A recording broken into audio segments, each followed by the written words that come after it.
Boxing beats and rhymes. No one can do it better. You could hit me in round one, I could hit you in round one. It's all over, it's lights out. You made for me, to be honest. Because I know I'll draw you into a fight a little bit earlier this time. You didn't throw any punches in the first round, really? Yeah, I didn't need to. Didn't need to, yeah. Just, the only problem is, as soon as you get into a fight with me, it's not that I'm harder than you or tougher. I'm just cleverer than you. You could win this fight easily.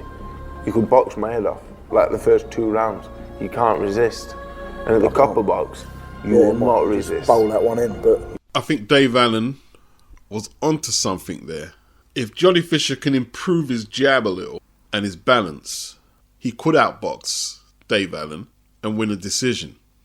But the copper box, or the copper bosh, Johnny's adopted arena, is going to be filled to the brim.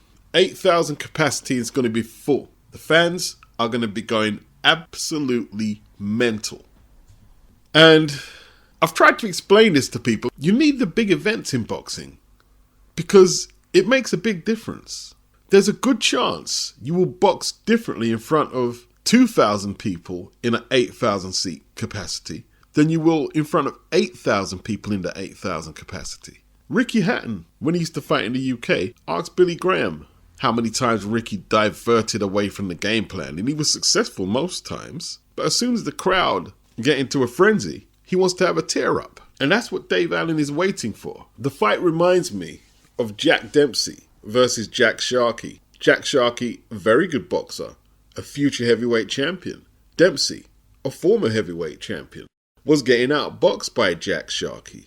And then Dempsey started to work the midsection and strayed low with a couple of shots. As soon as Sharkey looked at the referee for assistance, that Dempsey left hook put him on the canvas. You got old man.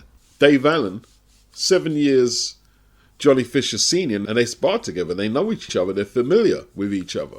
In the 5th round, the scorecards were suggesting Fisher had built up a slight lead. And then they got tangled up.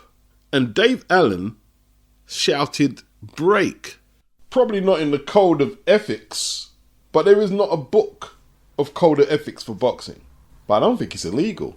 And he old man Johnny and put him on the canvas with that right hand. And Dave Allen, not dissimilar to Jack Dempsey, old manned Johnny and put him on the deck with that left, which changed the fight totally.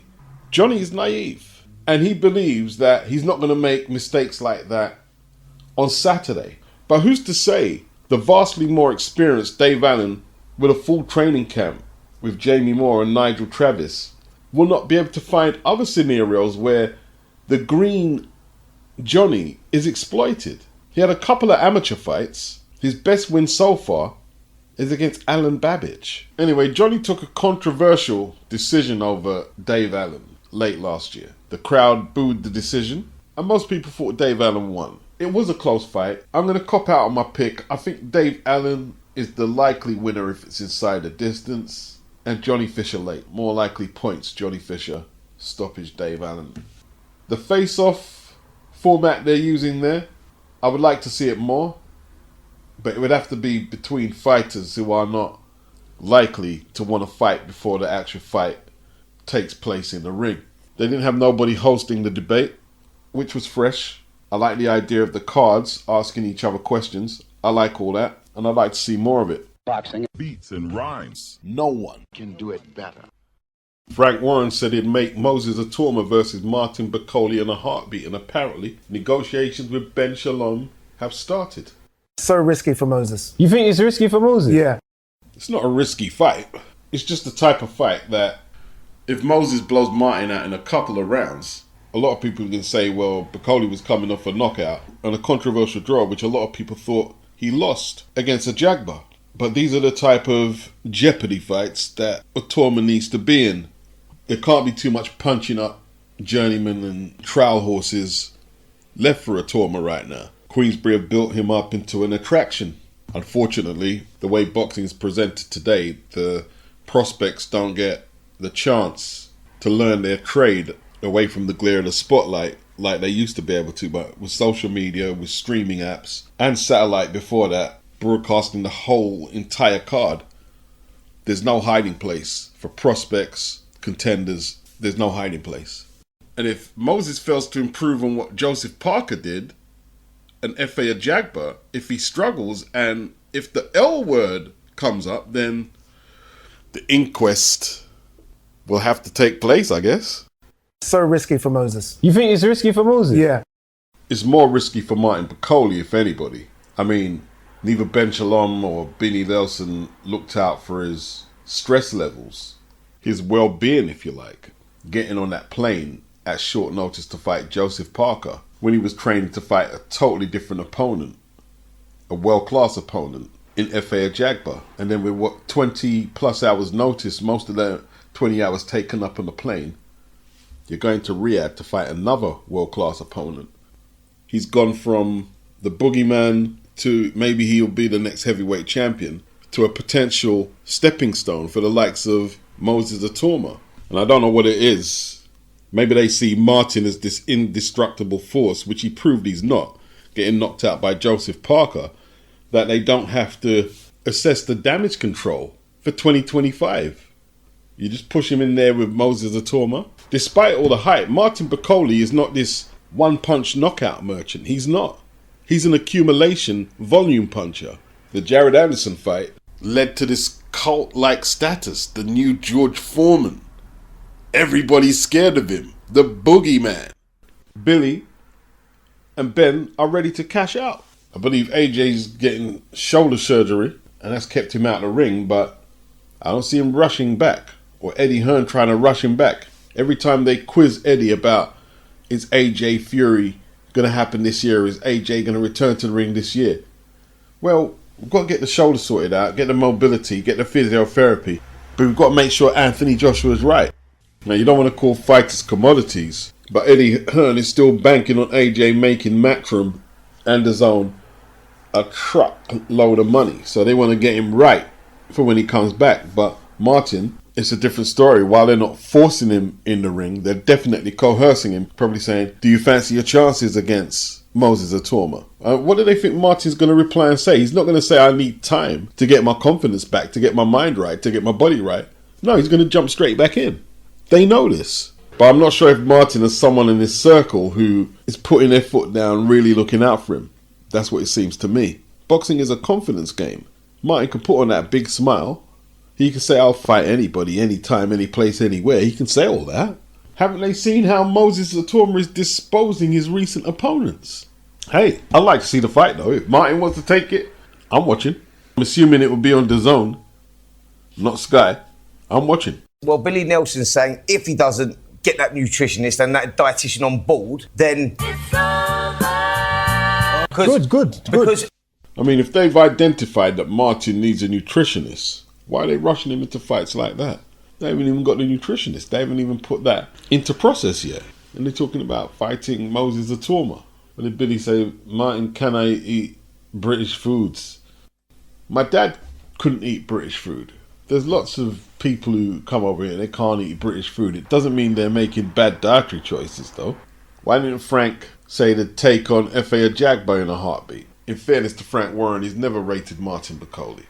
People are still channeling this Martin Bakole boogeyman thing, even despite the two last performances. They're still channeling that in their mind. Oh, this is a risky fight for Moses. All fights are risky at a certain level. But you have to be at your best. You have to be on your game to beat Moses Itauma.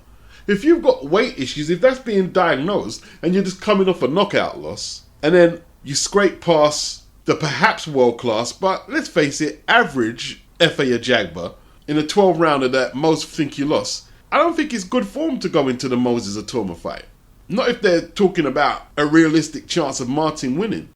By now, Billy Nelson and Ben Shalom should have enough hindsight that they're not waiting for Martin to get beat up again to explain why they are so amateurish and novice-like at handling Martin's career. Okay, you make the first mistake against Joseph Parker. Pull him out of the Ajagba fight. No, didn't do that. And now you're going to push him into the Itauma fight.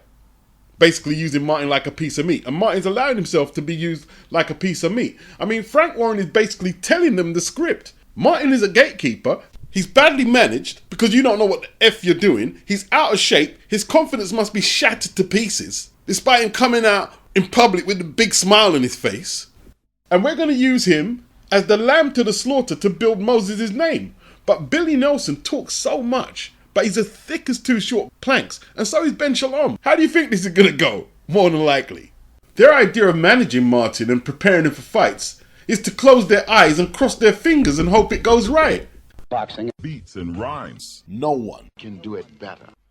Chantelle Cameron bought her own house, age 26, 6 years ago, due to boxing. So boxing for women is not a joke. It's not a passing fad. It's not a phase with a rope. It's real.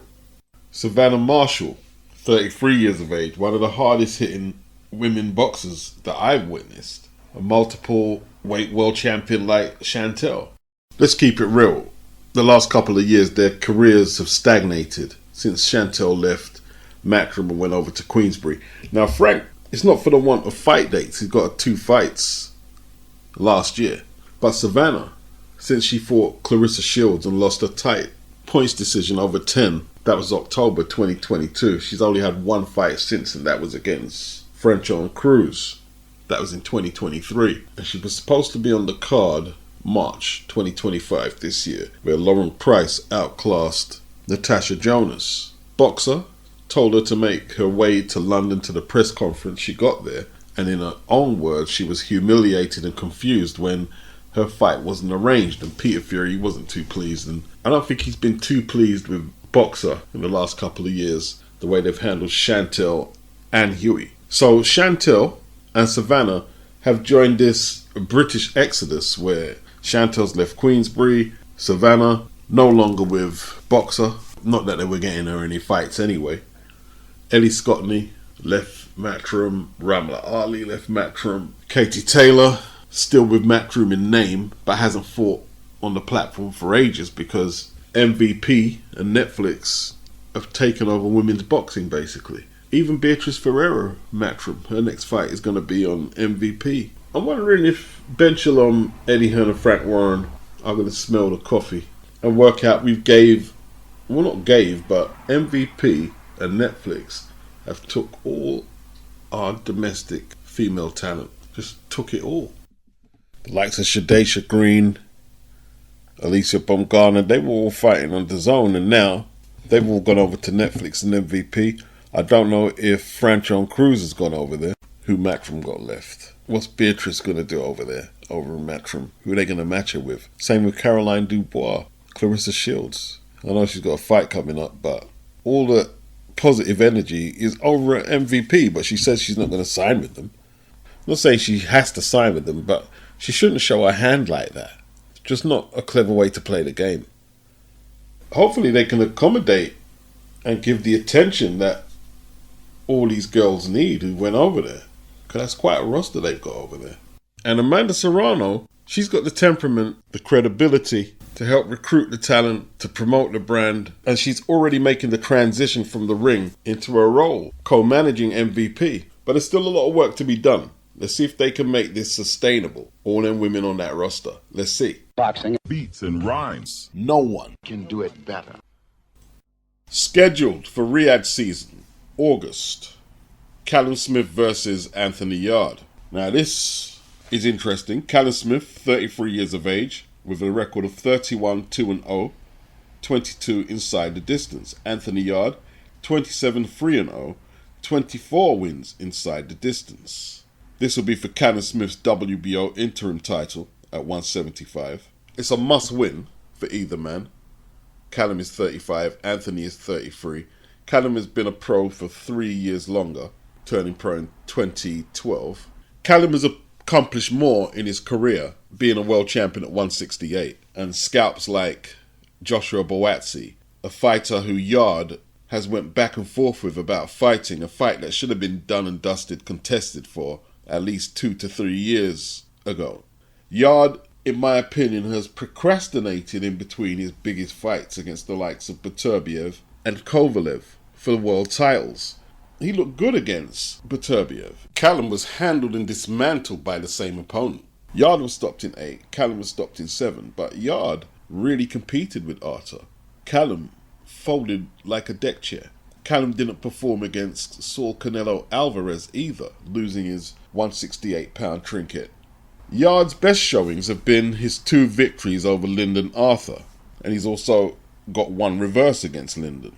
The last fight was the 26th of April on the undercard of Conor Ben Eubank Jr., and it was a life and death struggle over 12 rounds. His fight before that against Ralph Vilkans, a 10-round borefest, let's keep it real, at the Copper Box, is a byproduct of his lack of quality in between the commendable performance against Artur Beterbiev in January 2023, only to take 8 months out to fight Jorge Silva, and then take another couple of months out after that to fight Marko Nikolic, then another 8 months to fight Ralph Vilkans, who took him the full distance. Yarde has not made improvements in between his fights against Kovalev and Beterbiev, in my humble opinion. His record was padded before he fought Kovalev. Lost against Kovalev, and then padded his record a little more. Lost against Beterbiev, looked good against Beterbiev, and then started to pad his record again. And that's been an issue for Yarde, in my opinion. He hasn't really learnt with a lot of these fights that have basically just padded up his record. The egos between him and Joshua Buatsi about who's the A side, and Tunde talking about putting the fight in a football stadium, is all pie in the sky. You need to get these fights made and be more practical and pragmatic about getting it done.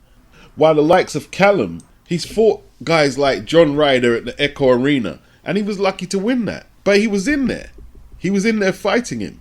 He stopped the likes of George Groves in Groves' last fight to win his WBC title. He also won the WBSS tournament whilst beating George Groves, where he was beating unbeaten fighters in the tournament. He knocked out Castillo in 2 rounds and left him convulsing on the canvas. Castillo had previously taken Bivol 12 rounds and gave him a good workout. Callum was the favourite to beat Rocky Fielding, but they were both unbeaten, and in its own way, it was a crossroads fight for Callum, and he stopped him in a round. Fielding went on to become an interim champion and has got some good scalps on his record. I would argue that Rocky Fielding is no worse than Lyndon Arthur. This has been the difference in the 2 men's careers. And Callum certified his resume as a 175-pounder by defeating Joshua Buatsi on the Beterbiev Bivol undercard. A great fight. But Callum's accomplishments cannot help him in the fight against Anthony Yarde. I believe Yarde will relish the prospect of probably being the underdog going into this fight on Callum Smith's last showing. And Yarde's last couple of showings where he hasn't looked impressive. He went life and death with Lyndon, and then he was taken 10 rounds by Vilkans, who nobody had heard of. Yarde will know that he won't be taken serious as a potential world champion if he fails to perform against Callum. And Callum himself is 35. He'll be saying, if I can't beat Yarde, then what business does he have looking to fight the likes of Bivol or rematching Beterbiev again and try to become a 2-weight world champion? So there's a lot at stake for both men, and it's a very good matchup. Callum, he'll look to keep it long, but he'll look to throw his combinations. Now, as long as Callum doesn't admire his work too much, which he has a tendency to do, he's going to tee off. And his variation and his underrated hand speed is going to give Yarde all types of issues. But Callum has the elongated torso to aim at, and Yarde must take full advantage of that.